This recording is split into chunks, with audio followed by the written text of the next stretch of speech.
Welcome to పూరా local. Ayodhya రామాలయం నిర్మాణంలో బంగారం వాడారట, అవునా? ఎంత మోతాదులో వాడారు, ఎక్కడెక్కడ వాడారు అనేది ఇప్పుడు వినిపిస్తున్న ప్రశ్నలు. దీనిపై ఆలయ నిర్మాణ కమిటీ చైర్మన్ నృపేంద్ర మిశ్రా స్పందించారు. అయోధ్యలోని రామాలయంలో రెండో విడత విగ్రహ ప్రతిష్ఠ కార్యక్రమం కన్నుల పండుగగా జరిగిన విషయం తెలిసిందే. ఈ వేడుకల నేపథ్యంలో ఆలయ నిర్మాణ కమిటీ చైర్మన్ నృపేంద్ర మిశ్రా కీలక అంశాలను వెల్లడించారు. అయోధ్య రామ మందిరం నిర్మాణంలో మొత్తంగా 45 కిలోల మేలిమి బంగారం వినియోగించినట్టు తెలిపారు. ఆలయంలో గ్రౌండ్ ఫ్లోర్లోని తలుపులు, రాముడి సింహాసనంలో బంగారాన్ని విస్తృతంగా ఉపయోగించగా, శేషావతార్ ఆలయంలో ఇంకా బంగారం పని ఇప్పటికీ జరుగుతోందని ఆయన తెలిపారు.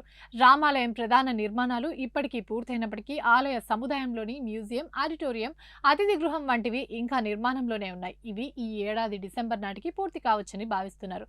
మరోవైపు రామ్ దర్బార్ను దర్శించుకునేందుకు భక్తులను పరిమితి సంఖ్యలోనే అనుమతించనున్నారు. ఉచిత పాసులు జారీ చేయడం ద్వారా పరిమిత సంఖ్యలో దర్శనాలు కల్పించేందుకు ఏర్పాట్లు చేస్తున్నట్లు మిశ్రా తెలిపారు.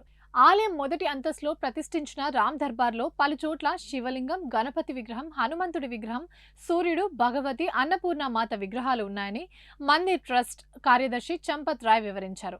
దర్బార్ సందర్శనం కోసం వచ్చే భక్తులు ఓపిక పట్టాలని సూచించారు. రామ దర్బార్ 20 అడుగుల ఎత్తులో ఉండటం వల్ల భక్తులు దాదాపు 40 మెట్లు ఎక్కాల్సి ఉంటుందని, ఈ కారణంగా పైకి వెళ్లేందుకు పరిమితమైన ఏర్పాట్లు మాత్రమే ఉన్నట్లు తెలిపారు.